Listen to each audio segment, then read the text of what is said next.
রাবণ হনুমানকে মারার জন্য কালনেমি রাক্ষসকে পাঠান। কালনেমি রাক্ষস হনুমানকে মারার জন্য তার কোমণ্ডলিতে ভয়ঙ্কর কালকুট বিষ ভরে নেন। তারপর কালনেমি রাক্ষস সাধুবেশ ধারণ করে রাম নাম জপ করতে থাকেন। তবে যখন হনুমান আকাশ দিয়ে উড়ে যাওয়ার সময় সাধুকে রাম নাম জপ করতে দেখেন, তখন উৎসাহিত হয়ে হনুমান নিচে নামেন এবং সাধুর কাছে যান।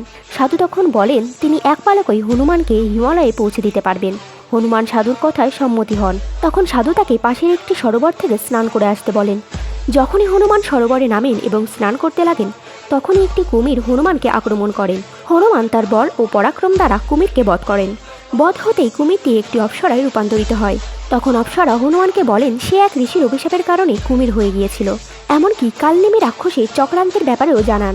হনুমান তখন জলাশয় থেকে বাইরে এসে কোমণ্ডলের বিষ জোরপূর্বক কালনেমি রাক্ষসকে খাইয়ে দেন এবং তাকে জোরে জোরে ঘুরিয়ে ছুঁড়ে রাবণের পায়ের নিচে ফেলে দেন। তখন কালনেমি রাক্ষস রাম নাম জপ করতে করতেই রাবণের সামনেই তার মৃত্যু হয়। জয় হনুমান।